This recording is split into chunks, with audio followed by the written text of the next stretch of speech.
Good day, everyone. So the previous discussion, the chapter 5, is the was discussed about the Rome and the rise of Christianity. So now we were down to the chapter 6, the world of Islam. Section 1, the rise of Islam. Section 2, Arab Empire and its successor.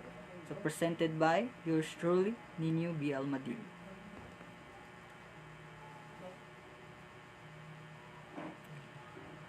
So before I introduce to you our topic for today, so here's my learning objectives. So examine the way of living in pre-Islamic period until the rise of Islam in Arabian Peninsula. Evaluate the life of Muhammad, founder of Islamic religion in Arab world, and distinguish the different Arab empire and its successors that flourished to spread the Islamization in most Western Asia and North Africa.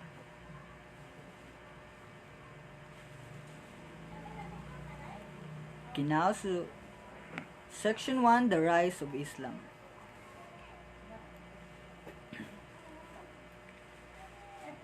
Okay, so beginning with the Sumerians and continuing with the Assyrians, the Babylonians, the Persians, and the brief conquest of Alexander the Great, Western Asia has given birth to some of the most powerful civilizations in history.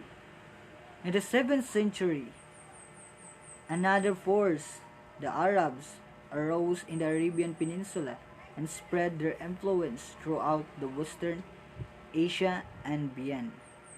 So from the previous discussion, we all know that most of the early civilization are really occurred in Western Asia. Atong mga nainduman, mga Sumerians in Mesopotamia, and of course, ga-invade po sila by the other civilization or group of people just like Assyrians, Akkadians, Chaldeans, and such, no? Of course, napod rin mga Phoenicians, diri po matong ning flourish diri sa Western Asia.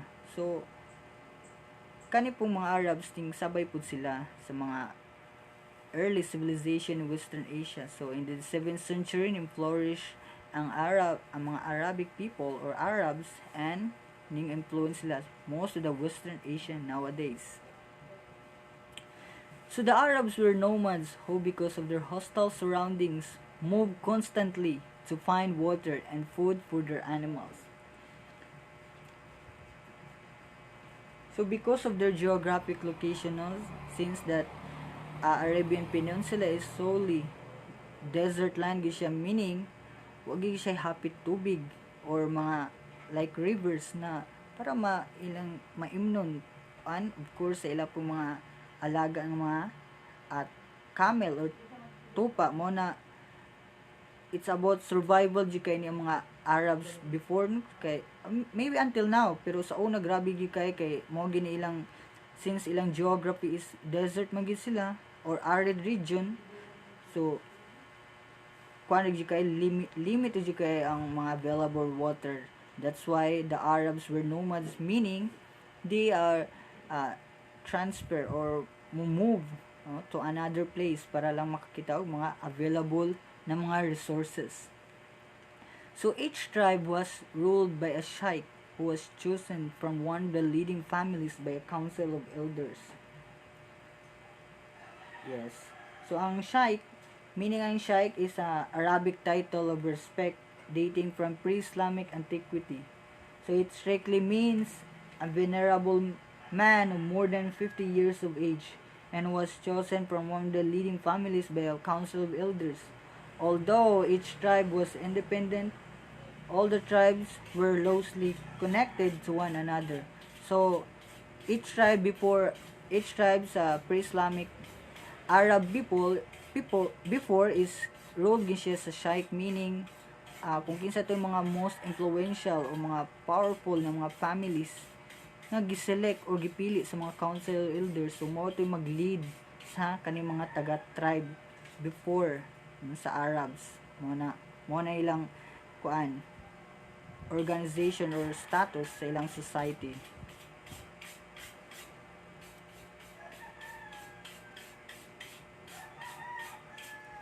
And also the Arabs live as farmers and shepherders on the oases and rain-fed areas of the Arabian Peninsula. After the camel was domesticated in the first millennium BC, the Arabs populated more of the desert. They also expanded the caravan trade into this region. So para makaibaw ta unsa ni ang oasis.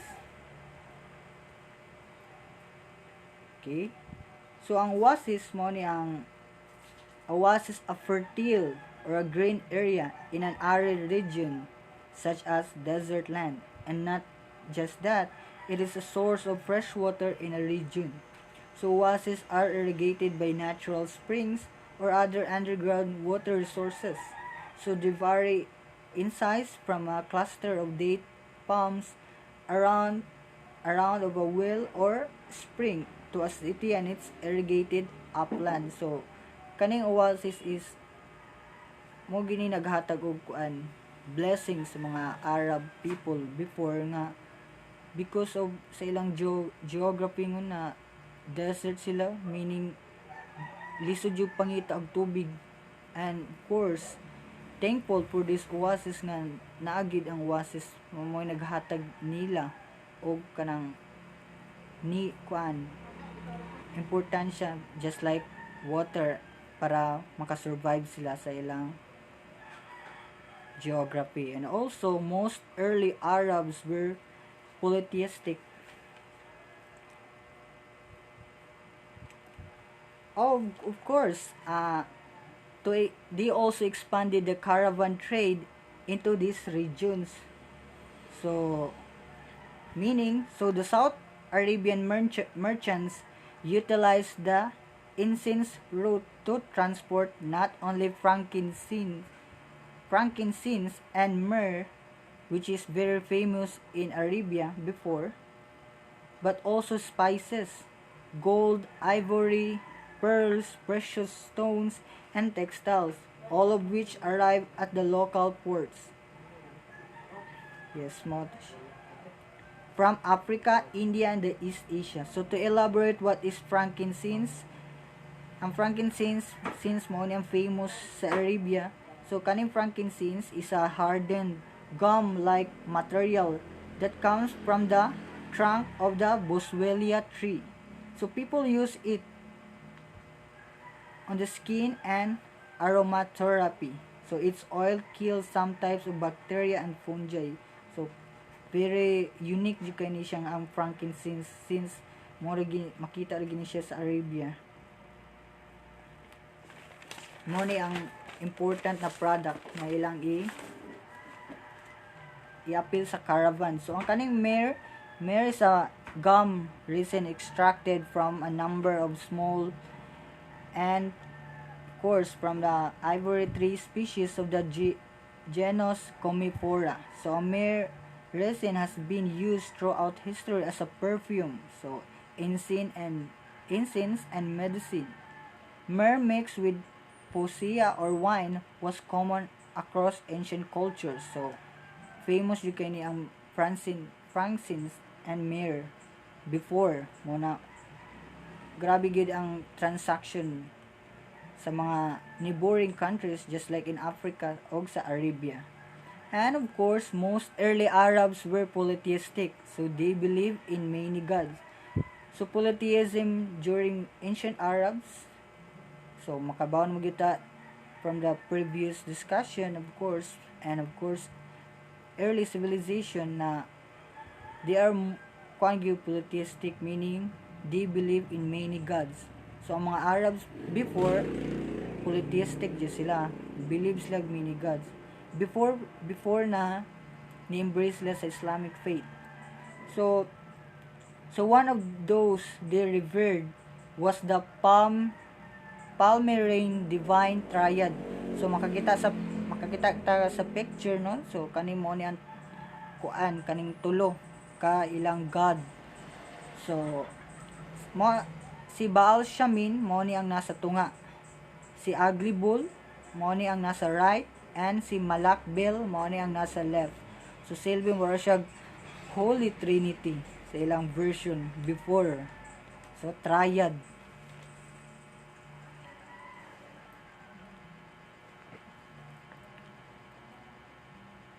Okay, so economy and society. One of the major cultures that dominated the Arabian Peninsula just before the rise of Islam was that of the nomadic Bedouin people. The polytheistic Bedouin clans placed heavy emphasis on kin-related groups, with each clan clustered under tribes. So the immediate family shared one tent and can also be called a clan. So nomadic Bedouin, most Bedouin are animal herders who migrate into the desert during rainy and winter season and move toward the cultivated land in the dry summer months. So the Bedouin classified based on their animal species. So kani mga Bedouin gi-classify din sila according kung sa ilang alaga. Yes, mo ni sila. Mo ni an meaning i-equate sila sa livelihood kung unsa naa nila nga animals ang mga Bedouin. So the Bedouin classified based on their animal species that are basis of their livelihood. So ang camel nomads occupy huge territories and organize into the large tribe in the Sahara, Syria, and Arabian desert. So and ang sheep and goat nomads have smaller territories, staying mainly in Jordan, Syria, and Iraq. And lastly, the cattle nomads are found chiefly in South Arabia and in Sudan, which they are called Bagara. So, mo ni ang society before no, na nag-dominate sa Arabian Peninsula. And of course, slavery was an economic institution by Arabs. Male and female slaves were sold and bought like animals, and they formed the most depressed class of Arabian society. The most powerful class of the Arabs was made up by the capitalists and money lenders. So, prevalent din kayo ang society even before between the poor and the rich. Mo na ang mga grabe kayo ang slavery before sa Arabia. Mo na ang mga babae o lalaki dito ng mga slaves kay baligi aragi mura siya hayop, no? So kung ikaw dato ka, makapalit ra jud ka. And ang kani pong mga dato before sa Arabia kay mga capitalists and money lenders, so more on merchants, no? So mao ni ang economy and society before sa Arabian Peninsula. So next is the gender role. So under the customary tribal law existing in Arabia at the advent of Islam, as a general rule, women had virtually no legal status. The tribe acted as the main functional unit of Arabian society and was composed of people with connections to a common relative. So these tribes were patriarchal and inheritance was passed through the male lines. Women could not inherit property. The tribal leader enforced the tribe's spoken rules, which generally limited the rights of the women. Women were often considered property to be inherited or seized in a tribal conflict. So, of course, sa una, ang Arabian society is patriarchal, meaning male-dominated society. So, men assume the role of political head in the household. So, from the customary tribal law, so, of course, ilhan nagi kayo, ang lalaki yung may head, meaning dako, taas gi kay ang status sa society. And ang women, of course, maoro sa gyapon, meaning low class lagi sila, meaning gamay limited or education sila hapit nga rights sa ilang society. So since that Arabia was a male-dominated society, women had no status of any kind other than as sex objects. So tanawa no na wag sila status. Ang pagtanaw ra nila, they are sex objects, meaning ang babae for pleasure gid, for pleasure gid. The number of women a man could marry was not fixed. When a man died, his son inherited all his wives, except his own mother. So tanawa, inig mamatay ang amahan. So, ang katong yung mga babay, sa yung wives, or mga babay, sa yung papa, mapunta siyang anak.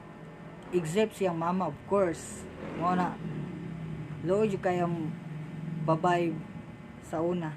Even karon nagyapoy gender inequality, no? So nagsugod gini diri sa mga early civilization na there was a gender inequality up until now.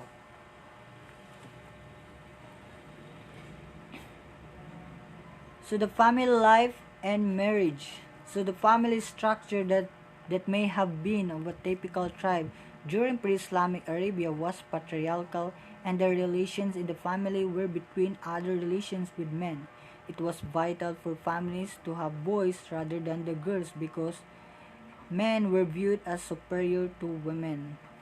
Same ra gyapon before sa gender role, no, na importante gid nila ang nagi sila anak nga lalaki, meaning lalaki mo naghatag og line of succession, so or inheritance mo na mas prefer gyud nila nga naslay anak nga lalaki compare sa babay, kay lalaki mo ay viewed as the superior other than women. So in pre-Islamic Arabian culture, women had little control over their marriages and were rarely allowed to divorce their husbands. Marriages usually consisted of an agreement between a man and his future wife's family and occurred either within the tribe or between two families of different tribes. As part of the agreement, the man's family might offer property such as camels or horses in exchange for the woman. Upon marriage, the woman would leave her family and reside permanently in the tribe of her husband. Marriage by capture or baal was also a common pre-Islamic practice. So, ang marriage before in pre-Islamic Arabia is momoro gigyapon, meaning nagi agreement, mura siya ay pamanhikan sa atoa pa diri na ang pamilya sa lalaki kay ilang suyuon ang pamilya sa babae, and inig makasal na sila, yan ang dadon ang babae na mupuyo sa tribo sa lalaki. So yan ang biyaan ang family sa babae kay tungod mukuy nagi siya sa family sa lalaki, and mahimo na siyang part sa tribe sa lalaki if ever they are different tribes, no? So mo ni ang family life and marriage during pre-Islamic Arab.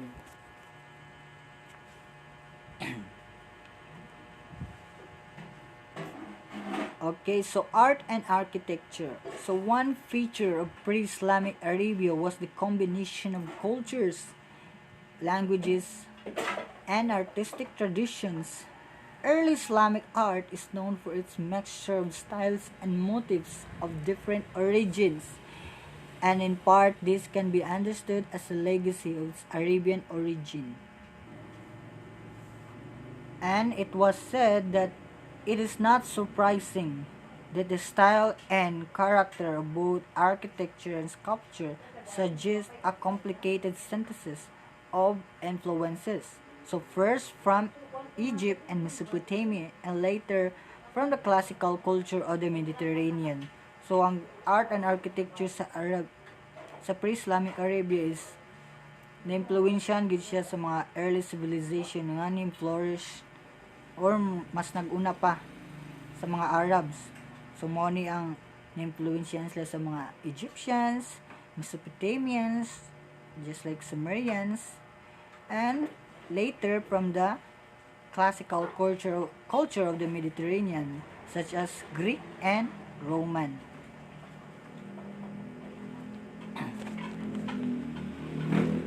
So literature. Arabic literature is the writing, both as prose and poetry, produced by writers in the Arabic language. The Arabic word used for literature is adab, which is derived from a meaning of etiquette and which implies politeness, culture, and enrichment. So mostly Arabic literature is poetry siya about the sa life sa character, life sa main character or sa mga experiences sa ilang hero or like a war, battle mo niyang kangid very evident sa Arabic literature.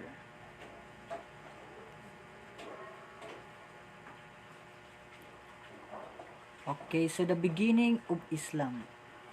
So the start of Islam is marked in the year 610, following the first revelation to the Prophet Muhammad at the age of 40. Muhammad and his followers spread the teachings of Islam throughout the Arabian Peninsula. Soon after the death of the Prophet Muhammad, there were military expeditions called futuhat, or literally openings into what is now Egypt and other parts of North Africa. In other parts of the world, Islam spread through trade and commerce. So that is the beginning of Islam. So later atong madiscuss ang pag-spread, no, ang pag-rise and spread sa Islam in Arab world and to the neighboring countries. So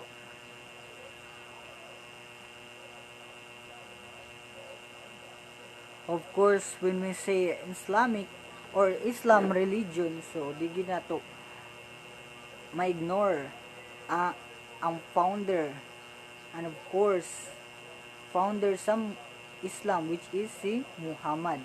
Who is Muhammad? So the life of Muhammad. Born in Makkah to a merchant family, he was orphaned at 5. He grew up to become a caravan manager and married a rich widow named Khadija.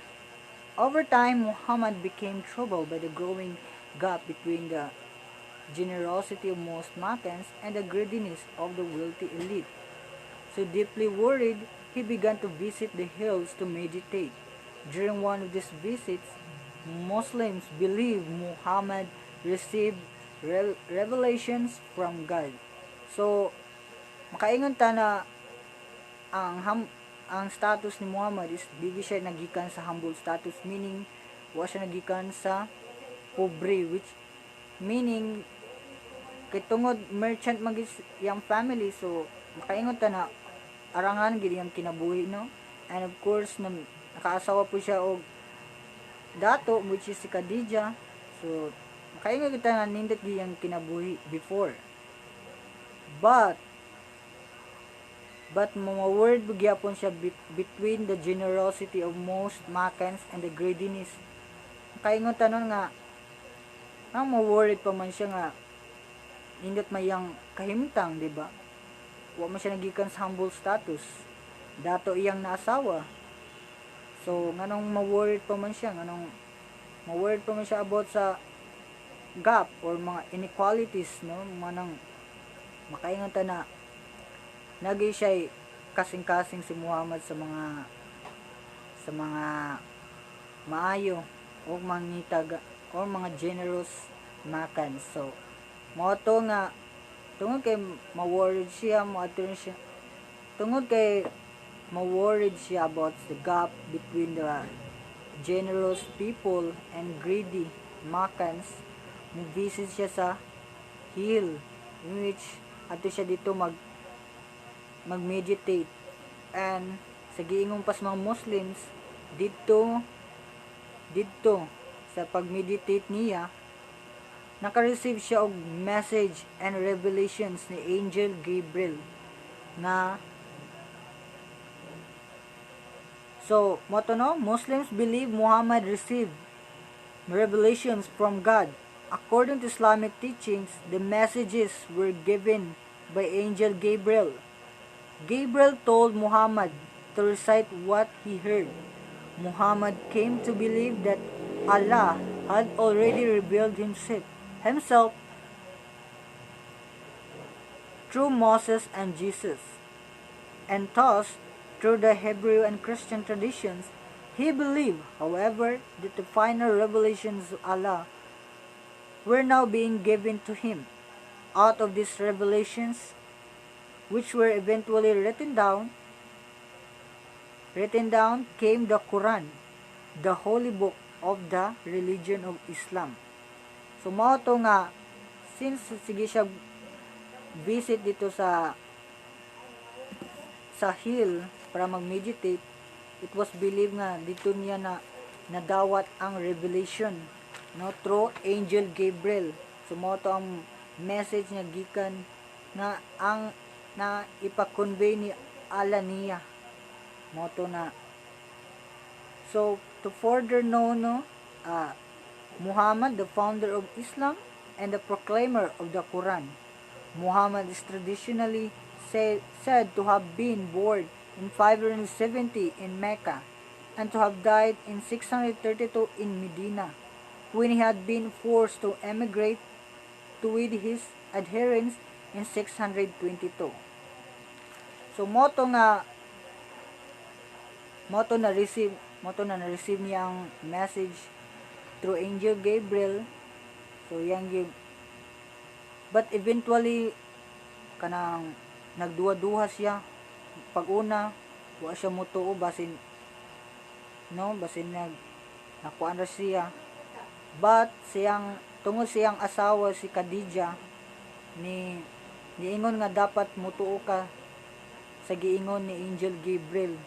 So mao to nga si Muhammad nituo dayon siya siyang asawa og nituo siya sa katong yang na-receive ni message dito sa hill.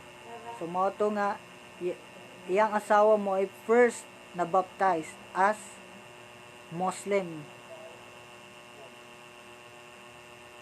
So mao to no, Muhammad returned home after receiving the revelation and reflected on his experience.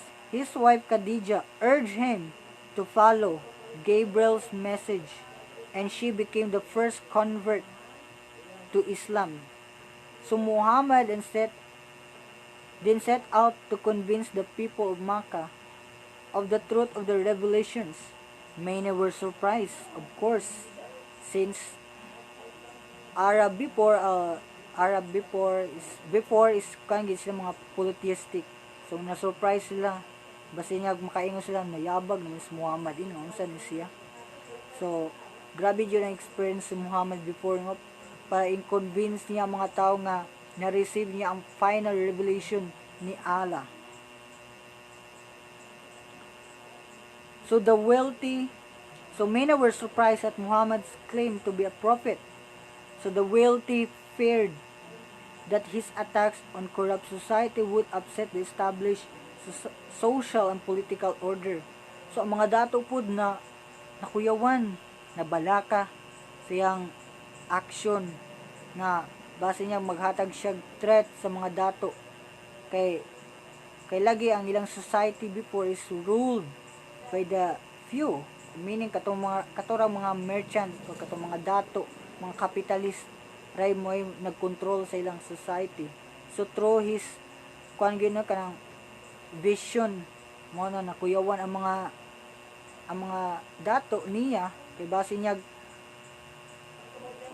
niya ang society is well organized o it taman magkuan na din siya maghatag siya kuan society nga mag rebellion or revolution against sa mga dato kay tungod ang mga tao na naman sila saktong panglantaw, organized naman sila, so dili na sila mahadlok, no? So mo na gikabalakan sa mga dato before sa kuan ni Muhammad.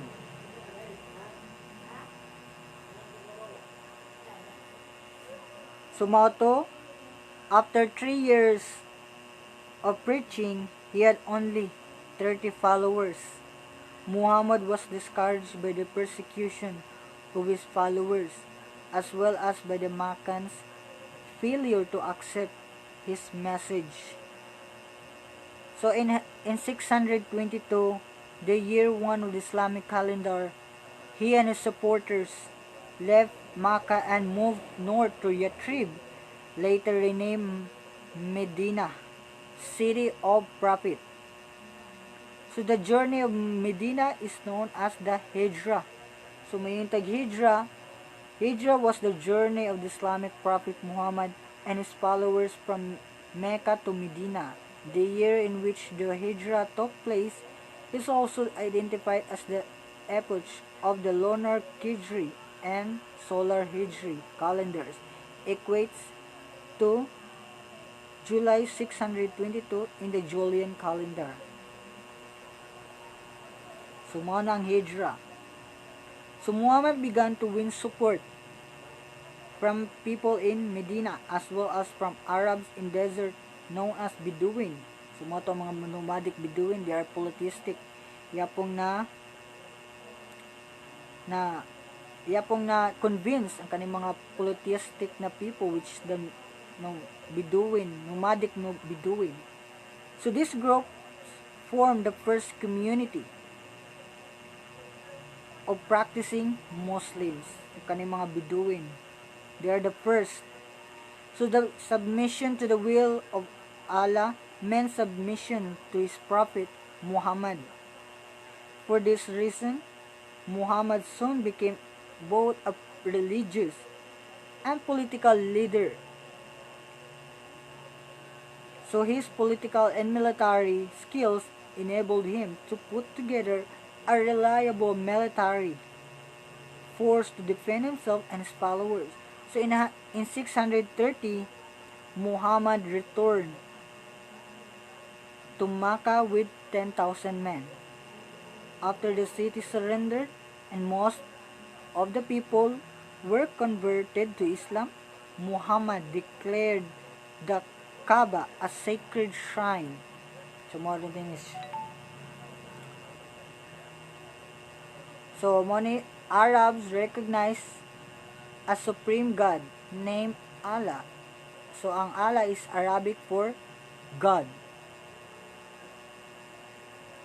So ang Kaaba pod mo ni ang murag shrine. So kaning mo ni ang Kaaba, kaning rectangular or square ba na siya yung porma. Mo na meaning dira daw nagpakita si Allah. At sacred stone ni siya ang kaning Kaaba.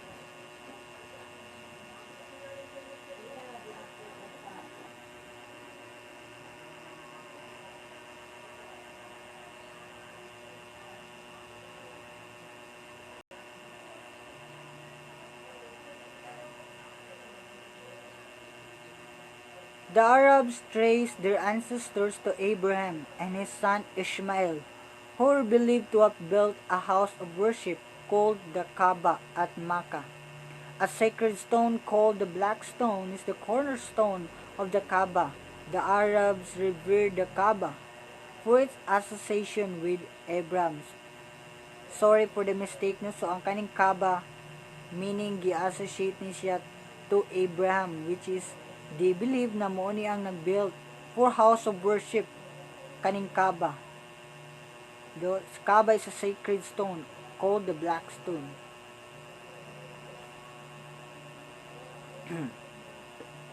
So out of these revelations, which were eventually written down, came the Quran, the holy book of the religion of Islam.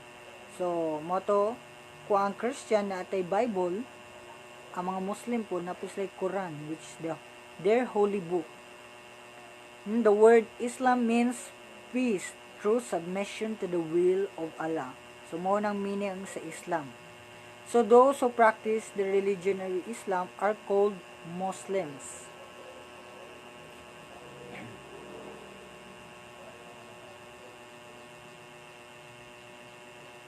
So in 622, the year 1 of the Islamic calendar, so it was discussed naman.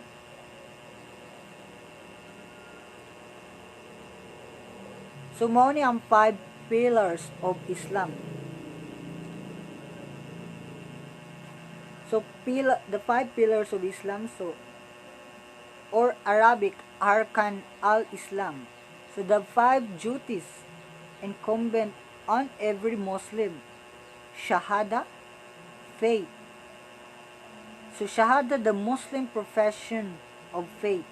Salat, or prayer, performed in a prescribed manner 5 times each day.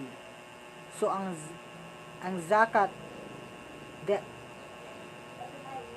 aims tax relief to benefit the poor and the needy. So ang Psalm, the fasting during the month of Ramadan. And ang Hajj, the major pilgrimage to Mecca.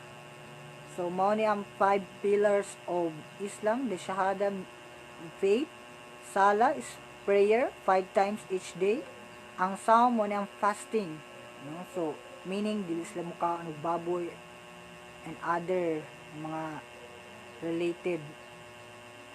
So it's about sacrifice gini ang kaning Psalm or fasting. And ang kaning zakat is more siya charitable, or more on charity siya, meaning mag-collect sila og tax or mga other or na tax, no, to give those people nga in need or katong mga poor. So mo ni ang aims giving sa zakat. So ang kaning Hajj, pilgrimage. So this one the known for me before, kaning 5 pillars of Islam, kaning Hajj and kaning Salapud. So ang kaning Hajj is pilgrimage. So ang kaning mga Muslim is mo paid visit sila dito sa holy city of Mecca once in a year. So katong mga Muslim, itong mga igsoon nga Muslim diri, so matog isla Saudi Arabia no, dito sa Mecca. Visit sila dito katong na Kaaba. So mo to ang holy city sa mga Muslim people. So required gud sila nga mo visit if ever nga na sila kwarta. Mo na obligasyon gini siya para sa mga Muslim na muadto sa whole city of Mecca.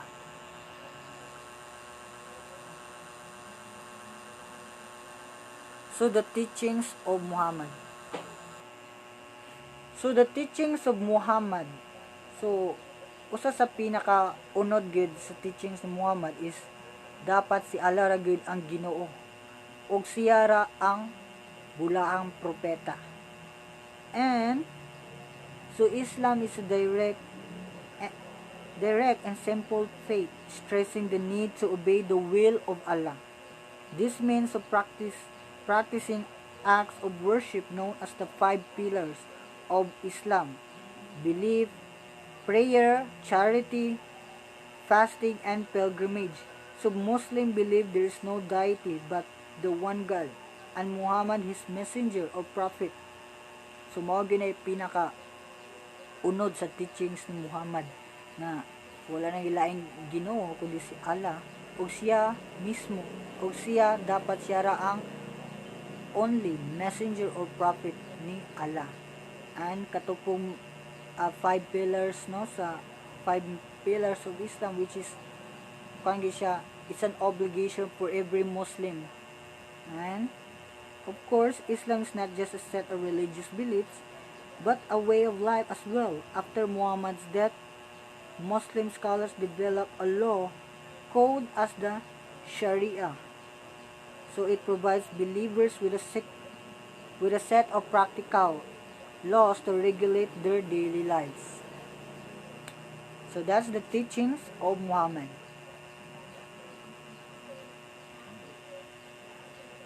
So now we were down to the section 2, Arab Empire and its successors.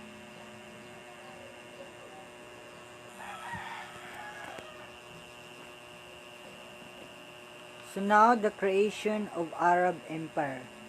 So shortly after Muhammad's death, some of his closest followers chose Abu Bakr, a wealthy merchant, and Muhammad's father-in-law to be their leader. Abu Bakr had been Muhammad's companion on the journey to Medina in 622. There Abu Bakr had functioned as Muhammad's chief advisor, and also led the public prayers during Muhammad's final illness. So in 632, Abu Bakr was named Caliph or successor to Muhammad. So after the death of Muhammad, so need ni kung kinsay na musunod siyang legacy, of course, since Muhammad is not just a religious leader or a founder no sa Islamic religion, but also he was a political leader. Mo na pagkamatay niya, so nangita na gyud dayon ang mga tao kung kisay na mo puli siyang, of course, siyang reign, no? Mo na ang mga followers, they choose Abu Bakr, which is Muhammad's father-in-law. So meaning ang pagpili is kuan na gyud, ang pagpili nila ni Abu Bakr is understandable naman po since he was closest relative no to Muhammad, since father-in-law siya, ni kauban po siya sa mga journey ni Muhammad no to spread the Islamic faith in the Arabian Peninsula. So moto in 632, Abu Bakr was named Caliph or successor to Muhammad. Caliph.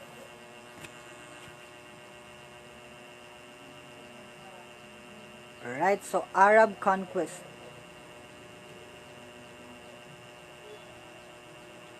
So under Abu Bakr leadership, the Islamic movement began to grow. He was able to suppress tribal, political, and religious uprisings, thereby uniting the Muslim world. As the Romans had slowly conquered Italy, so also the Muslim expanded over Arabia and beyond. So under the leadership of Abu Bakr, which is the successor of Muhammad, so ning grabe na gyud ang Islamic movement, ang pag-spread sa Islam, no, sa tibuok Arabian Peninsula. So paspas ang pagkatag, ang pag-spread. Muhammad had overcome military efforts by the early Meccans to defeat his movement. So the Quran permitted fair defensive warfare as jihad or struggle in the way of God. Muhammad's successor expanded their territory. So unified under Abu Bakr, the Arabs began to turn the energy they had once directed toward each other against neighboring peoples.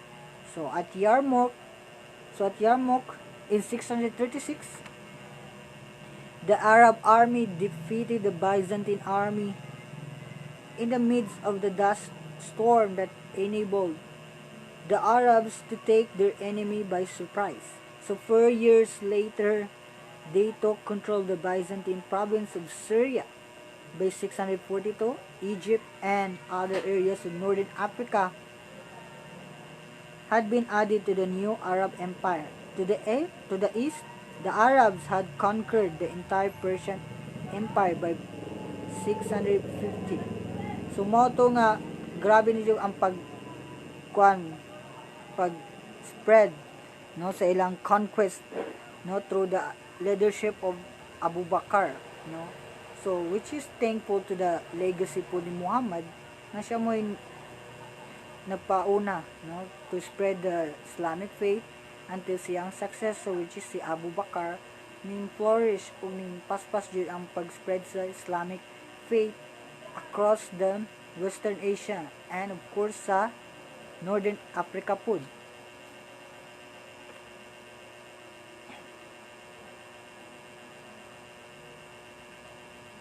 Arab rule.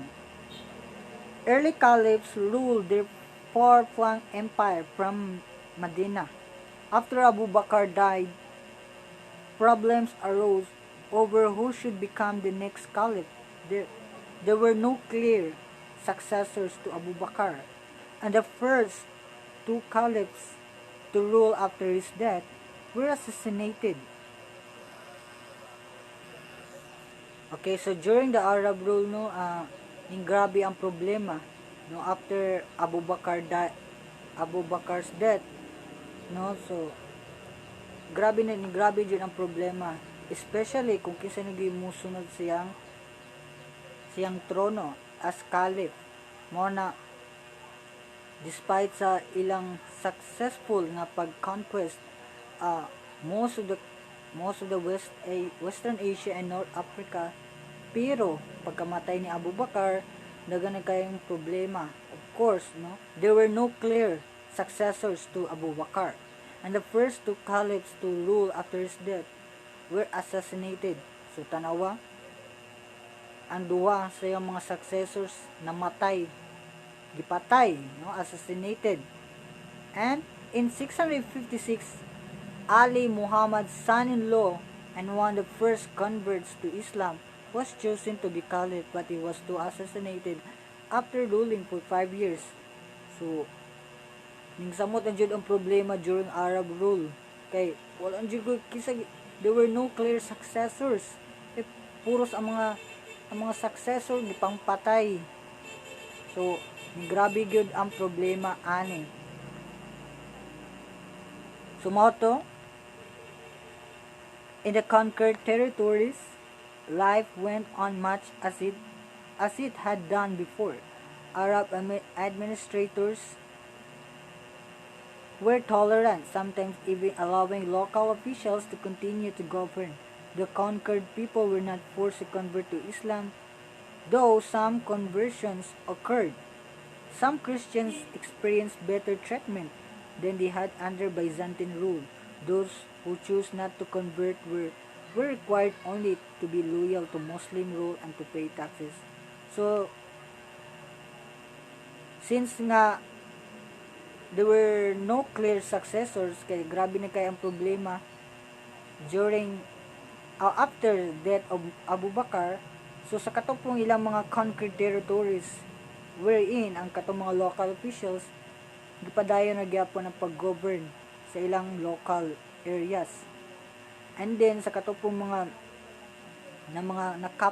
na-capture nila ng mga people sa ilang result by conquest, kay kuan gyapon kanang wala kay nila pugsi nga dapat mo convert sila og Islam, no, even though naiuban ning convert sa Islam, but wag nila pugsa. So ang katong mga wa ning convert og Islam, still magbayad gyapon sila og tax sa empire.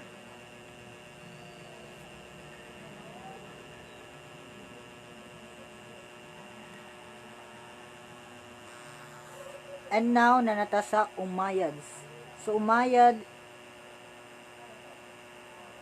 is the first great Muslim dynasty to rule the empire of the Caliphate 661-750 CE, sometimes referred to as the Arab Kingdom, reflecting traditional Muslim disapproval of the secular nature of the Umayyad state. So, the Umayyads, headed by Abu Sufyan, were a largely merchant family of the Quraysh tribe centered at Mecca.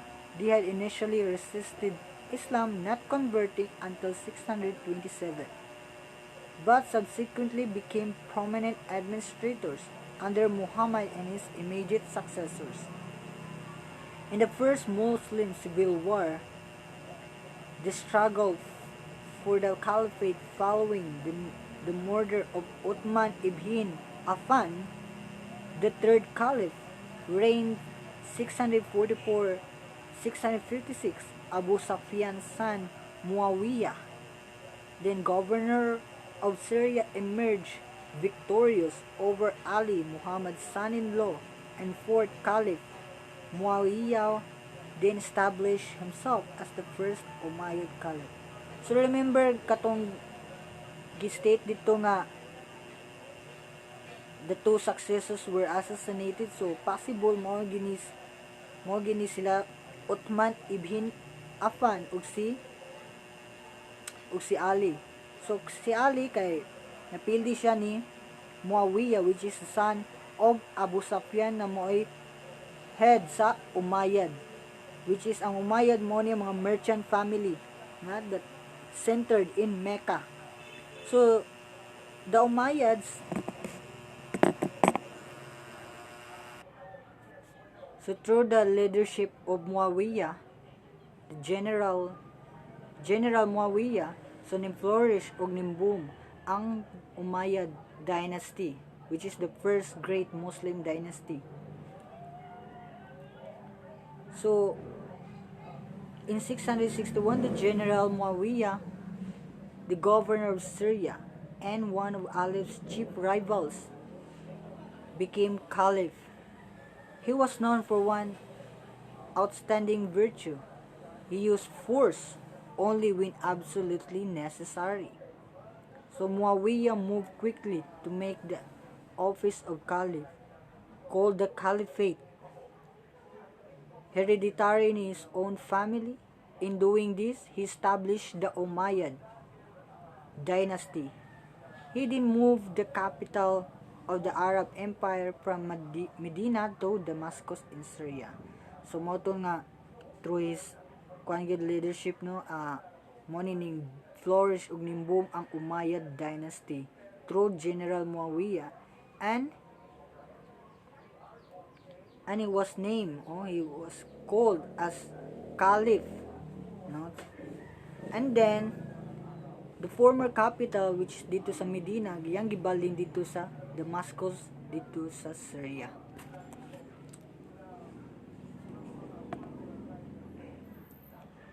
Okay, so the Umayyad conquest. So at the beginning of the 8th century, the Arabs carried out new attacks at both the eastern and western ends of the Mediterranean world. Arab armies moved across North Africa and conquered and converted the Berbers, which was the pastoral people living along the Mediterranean coast.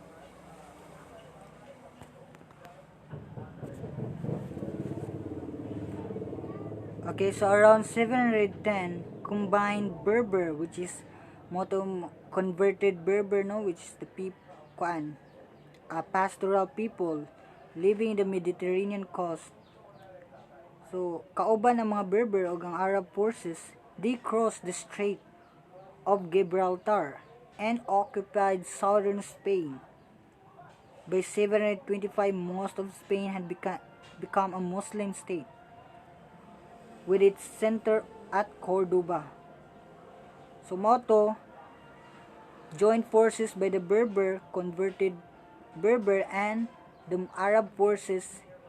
So ila rin na-conquered ang southern Spain, which is part of the Iberian Peninsula. So Moto ang Spain became a Muslim state, which is the center is the Cordoba. However, in 732, Arab forces were defeated at the Battle of Tours in Gaul, now France. Arab expansion in Europe came to a halt. But despite silang success sa southern Spain, kay nakadaog sila, pero pag 732, napildi po sila dito sa Battle of Tours, dito sa Gaul, which is now France. Moto ang ilang desire nga masakop ang tibok Europe is na tenga gid siya kay tungod napildi man sila sa Battle of Tours. So in 717, another Muslim force had launched an attack on Constantinople with the hope of defeating the Byzantine Empire. The Byzantines survived, however, by destroying the Muslim fleet. This created an uneasy frontier in southern Asia Minor between the Byzantine Empire and the Islamic world. So, tungkol kay napili man sila dito sa Battle of Tours, so ang mga Arab they are hopeful po na ila pong masakop ang Eastern Empire nga ning flourish pod sa east part of Europe, which is the Byzantine Empire in Constantinople specifically. But the Byzantine Empire survived kay tungod kay ilamang na destroy ilang naguba ang Muslim fleet, no? So mo to nga silbi nakadaog gyud ang Byzantine Empire. Pero it was the beginning nga dili gid easy ang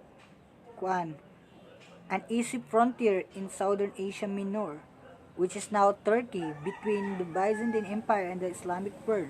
So ang kaning geographic locations of Asia Minor, which is now Turkey, is uneasy, meaning dili jud siya dali-dali kay tungod there was gyud kanang paani kanang away between, of course, the Byzantine Empire and the Muslim. So later ato nang ma-elaborate kung kaning nganong uneasy gyud ang Asia Minor between the Byzantine Empire and the Islamic world.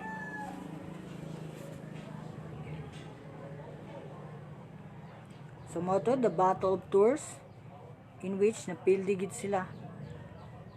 So around 710, combined Berber and Arab forces crossed the Strait of Gibraltar and occupied southern Spain. By 725, most of Spain had become a Muslim state with its center at Cordoba. So in 732, napildi sila at the Battle of Tours in Gaul, now France. So Arab expansion in Europe came to a halt.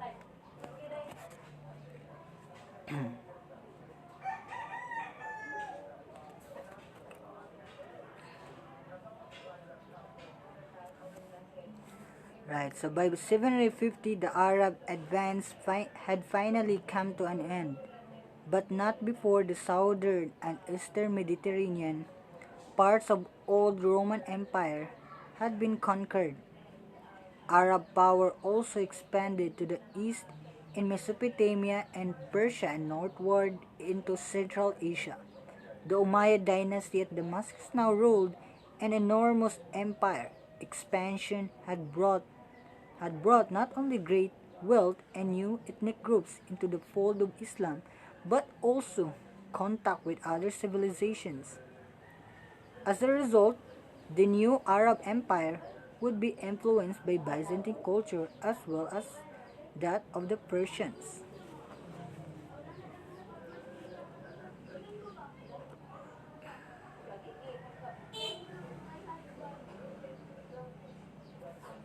Okay. So in spite of Umayyad successes, internal struggles threatened the empire's stability. Many Muslims of non-Arab background, such as Persians and Byzantines, did not like the way local administrators favored the Arabs. Financial troubles further weakened the Umayyad dynasty. Also, since the empire was so vast, it was difficult to rule from a capital so far from the frontier. So, in spite of the Umayyad success, but nagyapoy ning create nga struggle with, despite silang success kay tungod dagang mga Muslim na from non-Arab background, which is just like Persians and Byzantines, kay was ganahi kay tungod para nila unfair kay gipaboran ras mga local administrator ang katong mga Arab, katong mga Muslim nga with a Arab background, unlike nila nga they are Persians and Byzantines, meaning they are converted to Islam but they are not in a Arab background. More na they are Muslims but they are non-Arab background. Katong mao to naka-feel sila og insecurity o unfair kay tungod gipaboran ra sa mga administrator ang katurang mga Muslim with a Arab background. So mo to ning create ning hinihini na kadako ang problema sa empire, since nga ang Umayyad dynasty or Umayyad empire is perting dakuha maglisod og govern ang mga ruler, no? So mo to na of course dito ning kuan na gyud ang struggle, ning grabe na gyud kayo ang conflict and struggle. So vast. So these distant regions began to develop their own power, hostile to the caliphate. And especially important revolt took place in present-day Iraq. Early in the Umayyad period, it was led by Hossein, second son of Ali, the son-in-law of Muhammad. Sumoto kay tungod ning olbo ang struggle and conflict sa empire, sa Umayyad Empire, special those Muslims with non-Arab background. So it was led to a revolt against the empire, mo to nga nahitabong revolt, no? And it was led by Hossein, which is the second son of Ali. Ali is Muhammad's son-in-law. So Hossein encouraged his followers to rise up against Umayyad rule in 680. He set up to do battle, but his soldiers defected, leaving him with an army of 72 warriors against 10,000 Umayyad soldiers. Hossein's tiny force fought courageously, but all died. So this struggle led to a split of Islam into two groups. Sumoto through the revolt led by Hossein, sumoto natay nahitabo nga split in Islam. Kung ang Christianity na po nahitabo nga split in Christianity between the Catholic and Protestantism, ang Islam po na po sila. So mo ni ang two groups, no? The Shia Muslims accept only the descendants of Ali as the true rulers of Islam. So mo ni ang Shia in the right. Ang Sunni Muslims did not all agree with the Umayyad rule, but accepted the Umayyads as rulers or caliphs. Yes, mo ni ilang different murag beliefs or ideology nga maong lahi silang duwa. Until now, existing gyapon ang Shia ug Sunni. So ang Shia, they believe no na Muslim accept only the descendants of Ali as the true rulers of Islam. So remember nga si Ali kay Muhammad's son-in-law. So ang mga nagsunod ni Ali mo to mga true successor o mga descendants, mo to ang true rulers o successors of Islam. Mo ni ang belief sa mga Shia. And while sa Sunni pod, remember nga through General Muawiyah yang gipatay si Ali, mao na nag-establish ang first great Muslim dynasty, which is the Umayyads. Although Sunni Muslim did not accept or did not all agree with the Umayyad rules, but they accepted the Umayyad as rulers or caliphs. Remember na ang rulers or ang caliphs sa Umayyad si General Muawiyah, which is yang gipatay, yang napildi si Ali, o yang gibalhin ang capital from Medina to Damascus. Sumoni ang naitabo nga split in Islam. So until now karon really kwan gyapon siya, prevalent gyapon ang issue mo na karon. Recently lang na ginahitabo nga kuan na kanang pangani tension between the Saudi Arabia and Iran because majority of Iranian people are in Shia Muslim or Shia Islam or Shia Muslim rather, and Saudi Arabia majority there is Sunni Muslim. Muna karon nagyapon itabo nga tension between these two countries, Saudi Arabia and Iran. Tungod sa naitabo nga split in Islam because of their different beliefs and ideology. So yeah.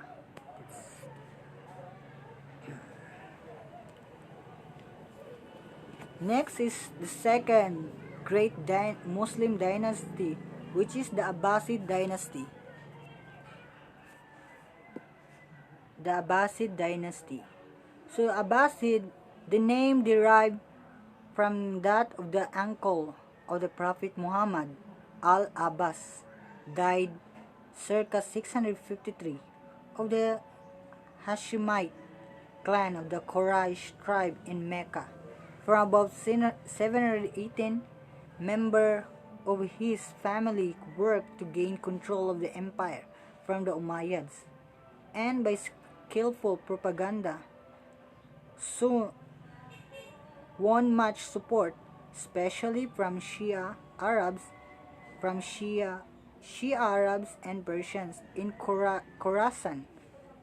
Open revolt in 747 under the leadership of Abu Muslim led to the defeat of Marwan II, the last Umayyad Caliph, at the Battle of the Great Zab River 750 in Mesopotamia, and to the proclamation of the first Abbasid Caliph, Abu al-Abbas al-Safa. So under the Abbasids, the Caliphate entered a new phase. Instead of focusing, as the Umayyads had done, on the west, on North Africa, the Mediterranean, and southern Europe, the Caliphate turned eastward. The capital was moved to the new city of Baghdad, and events in Persia and Transylvania were closely watched. So, the Abbasid dynasty. So resentment against Umayyad rule grew among non-Arab Muslims who resented the favoritism shown to Arabs. The Umayyads also helped to bring about their end by corrupt behavior. Abu al-Abbas, a descendant of Muhammad's uncle, overthrew the Umayyad and set up the Abbasid dynasty, which lasted until 1258. So, with the new empire or dynasty, no, so naginahitabo nga changes, no, after nila na defeat o ilang na ousted ang Umayyad Empire. So through the leadership no ni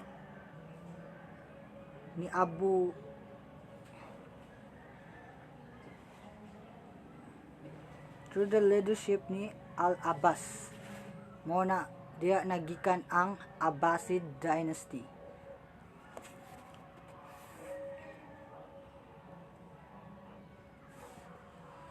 Abbasid rule. Sumoto with the new empire or dynasty, no, from Umayyad to the new empire nga ning flourish, which is the Abbasid dynasty. So nagyapon na nahitabo ang changes, no. Kung ang Umayyads ilang gibalin ang capital city from Medina to Damascus, ang Abbasid dynasty pud ila pong gibalin to the Baghdad, which now present day Iraq, no. So and then kung ang Umayyad nag-focus sila sa westward, meaning at sa may North Africa, Mediterranean, mo to nilang nasakop ang southern Spain. Walang Abbasid po yung ila pong pakay, ilang main focus is ang eastward. So sa may east mo nilang gipokusan gyud sa Abbasid dynasty. So in 762, the Abbasids built a new capital city at Baghdad on the Tigris River far from the east of the Umayyad capital at Damascus. Baghdad's location took advantage of river traffic in the Persian Gulf and the caravan route from the Mediterranean to Central Asia. So the move eastward increased Persian influence and encouraged a new cultural outlook. Under the Umayyads, warriors had been seen as the ideal citizens. Under the Abbasids, judges, merchants, and government officials were the new heroes. The Abbasid rulers tried to break down the distinction between Arab and non-Arab Muslims. So this change opened Islamic culture to the influence of the civilization they had conquered. All Muslims, regardless of ethnic background, could now hold both civil and military offices. Many Arabs began to intermarry with conquered people. So, under the Abbasid rule, so katong mga na-conquered nila is, despite nga dili sila Arab background origin, pero gitagaan nila importansya, no, gitagaan nila fairness kaning mga na-conquered nila nga to be part of their empire, and that's why they became part sa empire and makaparticipate sila in military and military and civil offices. And of course, they can intermarry. Many Arab become intermarry. So ang mga Arab, pwede sila makakasal sa katong mga na-conquered. No, dili na sila mag-mind kung if you have an Arab background origin or not, isa lang pwede na kayo makakasal, no? Isa unsa pa nga ethnicity. And this Abbasid rule put is greatly influenced by the Persians. So grabe gyud ang impluwensya ni, kay since ang ilang maging gipokusan ani is eastward, din ang Persia is east man siya, so mo gini ilang gikuanan fokusan. And ang Baghdad pud layo siya sa former capital Damascus, no, from the Umayyad Empire. Muna they are heavily influenced by the Persians, ang kaning Abbasid Empire. So now, decline and division of the Abbasid. So despite its prosperity, all was not well in the empire of the Abbasids. So there was much fighting over the succession through the caliphate. When Harun al-Rashid died, his two sons fought to succeed him, almost destroying the city of Baghdad. So mao gyapon, no, there were no clear succession, and nag-away-away pa gyud ang duha ka anak kung sige mupuli sa trono sa iyang amahan, which is namatay na si Harun al-Rashid. Okay, and vast wealth gave rise to financial corruption. Members of Harun Rashid's clan were given large sums of money from the state treasury. His wife was reported to have spent vast amounts of pilgrimage to Makkah. So, auto na itabo pod nga ang mga resources, ang mga wealth nila is wagi kay sila na wakay na organize, wakay na manage ug tarong mo puy usa sa reason sa pag-decline sa Abbasid dynasty. The shortage of qualified Arabs for key positions in the army and the civil service also contributed to the decline of the Abbasids. Caliphs began to recruit officials from among the non-Arab people within the empire, such as Persians and Turks. So these people were trained to serve the caliphs, but gradually they began to dominate the army and the bureaucracy. Eventually, the rulers of the provinces of the Abbasid Empire began to break away from the central authority and establish independent dynasties. Spain had established its own caliphate. When a prince of the Umayyad dynasty fled there in 750, Morocco became independent and a new dynasty under the Fatimid was established in Egypt with its capital at Cairo in 973. The Muslim empire was now politically divided. So, muna yung nagtabo nga there was a decline and division under the Abbasid Empire.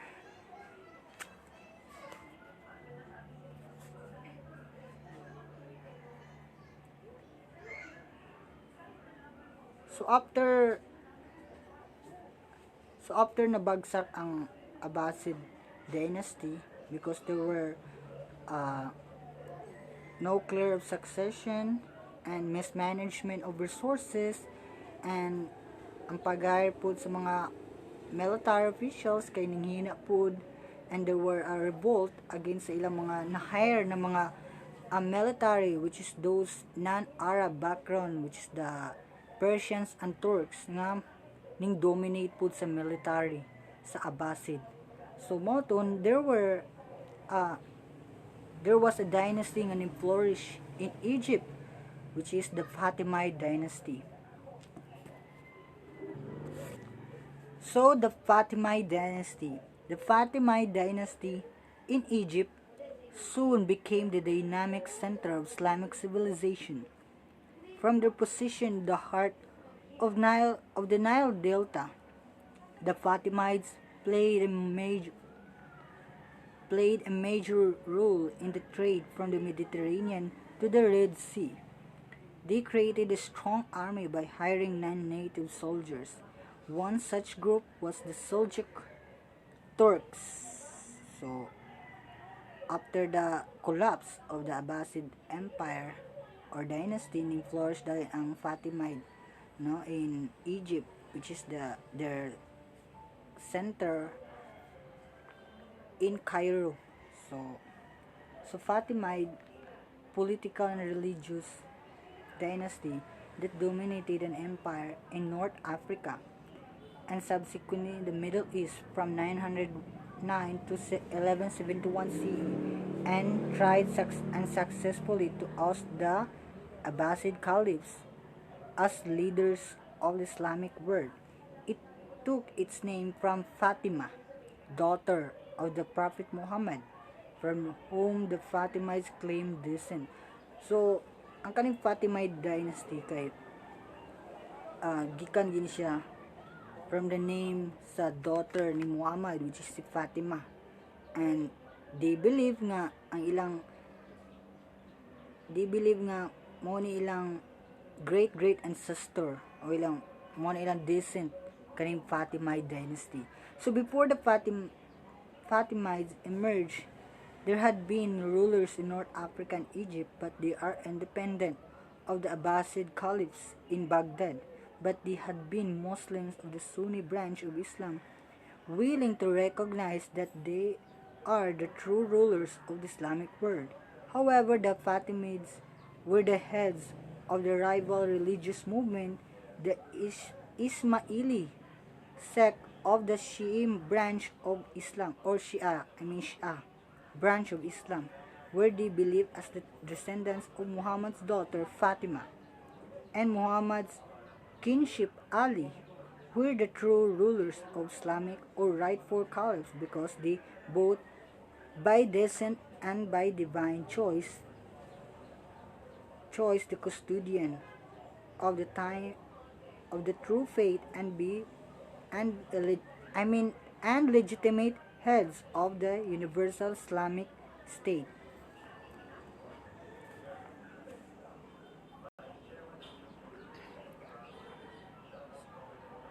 The Seljuk Turks.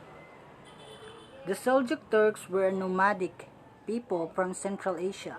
They had converted to Islam and prospered as soldiers for the Abbasid Caliphate. Excuse me. As the Abbasids grew weaker, the Seljuk Turks grew stronger, moving gradually into Iran and Armenia. By the 11th century, they had taken over the eastern province of the Abbasid Empire. So remember nga ang mga Seljuk Turks kay nag-hire sila og mga non-Arab background soldiers, no? And then the Abbasid Empire became weaker. So ang kaning mga na-hire nila na kuan mga military forces, which the Seljuk Turks and Persians. So usa niya mga Seljuk Turks kay ning dominate, no? Ning dominate sila until nga nag-revolt sila, and moto na ilang na ousted ang Abbasid Empire. And by the 11th century, they had taken over the eastern provinces of the Abbasid Empire. So in 1055, a Turkish leader captured Baghdad and took command of the empire. So his title was Sultan, or hold of power. The Abbasid Caliph was still the chief religious authority, but after they captured Baghdad, the Seljuk Turks held the real military and political power of the state. So the Crusades. So one of the important events during the Seljuk Turks, the Crusades. So the Byzantine Emperor Alexius I asked the Christian states of Europe for help against the Turks, because the Christian states and the Islamic world feared and disliked each other. Many Europeans agreed, beginning a series of crusades in 1096. So since nga ning dominate og ning grabe ang influence and they became powerful ang kaning mga Seljuk Turks, so moto nga the Byzantine Empire felt threatened by the strength of the Seljuk Turks, no, in which ang kaning Seljuk Turks ilang na-captured ang Baghdad, which is the former capital of the Abbasid Empire. So grabe na gyud ang influence. So moto nga ang Byzantine Emperor nangay siya tabang sa mga Christian states sa Europe na para tabangan sila against sa possible invasion of the Seljuk Turks. Kay tungod lagi grabe na ang influence sa Seljuk Turks, nang dominate na sila, because the Christian states and the Islamic world feared and disliked each other.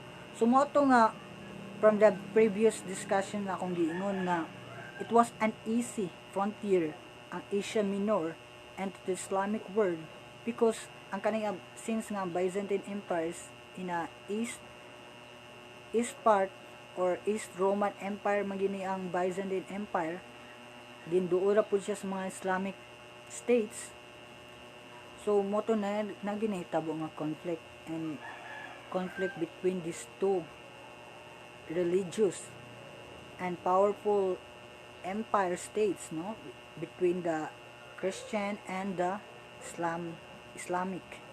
So moto nga, and sa una pag yun nga dili gyud magkasinabtanay, no, they dislike each other, the Christian and Muslim. So moto, many Europeans agreed, beginning a series of crusades in 1996. So dagan man tong mga nahitabo nga crusades, no, pero mao ni ang first na crusades. So at first, Muslim rulers lost to the invading crusaders, who conquered areas and established crusader states. In 1169, however, Saladin, a new Muslim ruler, took control of Egypt and made himself sultan, thus ending the Fatimid dynasty, who also established control over Syria and took the offensive against the Christian states in the area. So in 1187, Saladin's army invaded the kingdom of Jerusalem and destroyed the Christian forces there.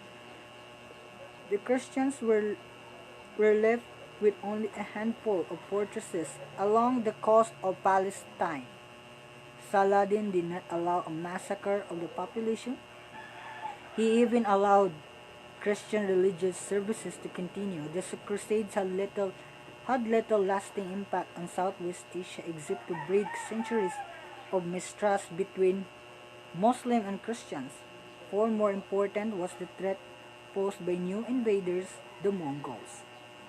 So mao to nga despite nga na conquered ni Saladin, a sultan, a Muslim ruler, kaya gyapon gipadayon ang padayon ang Christian practices sa ilang na conquered na Christian states, no, and pupag niya gipamassacre, no, wa niya gikuan, meaning gipadayon rin niya ang katong mga Christian practices sa ilang na conquered na Christian states. Although napadayon gyapon ang conflict between the Muslim and Christians, they dislike and distrust each other. So Saladin, a new Muslim ruler, took control of Egypt and made himself sultan, thus ending the Fatimid dynasty. He also established control over Syria and took the offensive against the Christian states in the area. So, Saladin.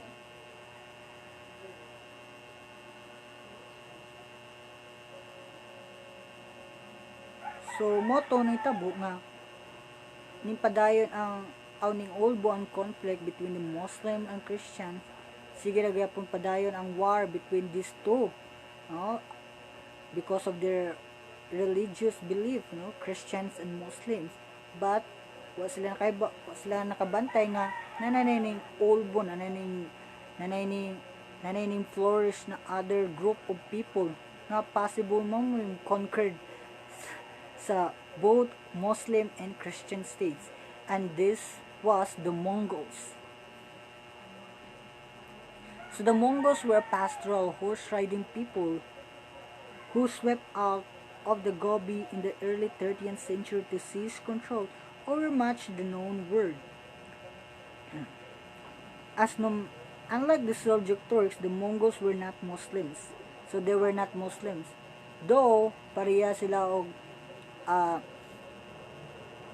background sa mga Seljuk Turks that they are nomadic, pastoral, so, but they are not Muslims, ang kaning mga Mongols. These invaders were destructive in their conquest. They burned cities to the ground, destroyed dams, and reduced farming villages to the point of massive starvation. Their goal was to create such terror that people would not fight back. So grabe ni sila ka mga notorious invader ang kaning mga Mongol. Kung sa nga lugar ilang nasugatan, ilagi ng ikuanggid isunog, i-burn cities, no, and everything na ilang makitaan ilagi i-destroy. Nga sila ka notorious, grabe, since they are nomadic food, destructive kayo nila.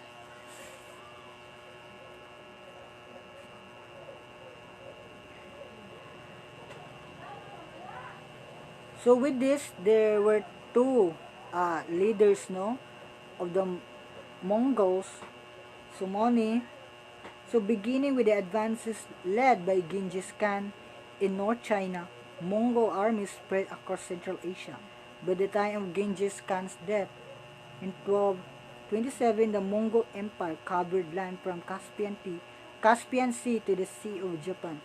So remember, grabe kayo ilang massive empire, no, tungod silang invasion na from east, no, in the Gobi Desert sila gikan. Sila na nagsakop tibuok Central Asia until to the Mediterranean. Yes. Covered land from the Caspian Sea to the Sea of Japan. So inga na, grabe kay lang na nasakop na territories. So by the time of Genghis Khan's death in 1227, the Mongol Empire covered land from the Caspian Sea to the Sea of Japan. In 1258, under the leadership of Holigo, brother of the more famous Kublai Khan, the Mongols seized Persia and Mesopotamia. The Abbasid Caliphate at Baghdad was brought to an end. Holigo had a strong hatred of Islam. Sumato si Holigo mo ni sunod ni Genghis Khan na musunod siyang legacy, no, since si Oligo kay iyang pakay po sa may kaning sa may dapit sa may mga Muslim world na karon. So yang nasist ang Persia and Mesopotamia, with in which these two are former provinces or states of Abbasid Empire. So ang Abbasid po ning collapse na gid siya, totally collapsed, no, by the Mongols. And then si Huligo po kay napoy siya strong hatred of Islam, mo to ani tabo yang gipansunog tanan, even the library, schools, and even the place of a prayer sa mga Muslim, iyagong gipasunog tanan kay tungod na siya hinanakit o strong hatred sa mga Muslim. Kani si Huligo Khan. So the Mongols advanced as far as the Red Sea. Their attempt to seize Egypt failed. However, in part because of resistance for the Mamluks were enslaved Turkish slaves who had overthrown the administration set up by Saladin. So like the Arabs, Berbers, and Turks, the Mongols became involved in city life through the caravan trade. Over time, the Mongol rulers converted to Islam and began to intermarry with local people. So moto, ning participate po ang mga Mongols sa caravan trade together with the Egyptians, Arabs, and Berbers. Together with the Arabs, Berbers, and Turks. Ning participate po sila ni apil po sa caravan trade. And most of, some of their leaders are ning kuan gid kanang ning convert to Islam para makakasal sila og daghan, intermarry. So the old Islamic empire established by the Arab in the 7th and 18th century had come to an end as a result of the Mongol destruction of Baghdad in the new center of Islamic civilization that became Cairo in Egypt. So moto na ang kato mga na-establish na Islamic civilization, no, from Muhammad until sa mga successors ng dayon, and then sa mga two great dynasties, the Umayyad and Abbasid. So all of those legacy of the old Islamic empire kay na-end siya because of Mongol invasion. Okay, so to wrap up our discussion for today, no, it's very interesting to know of course the Muslim people, and of course I will discuss previously the life of Arab in pre-Islamic period, no, kung sa ilang lifestyle, ilang culture, ilang economy, and everything about Muslims. So before they embraced the Islamic faith. So makaingon ta na lahi ra gyud kayo ang pre-Islamic Arabs until they became Muslims.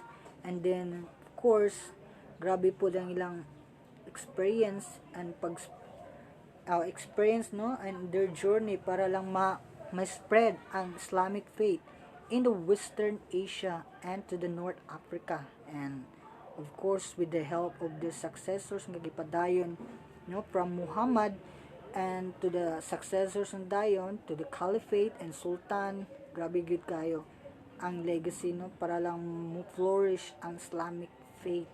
And although there were many conflicts and problems, no, but still karon until now makita gyud nato ang ilang legacy nga ilang gi-fight before nga ma-spread ang Islamic faith, no? So mo na karon ang Islamic faith is the fastest religion in the world, and they're the second largest religious group in the world mo na, because of these people, no, involved in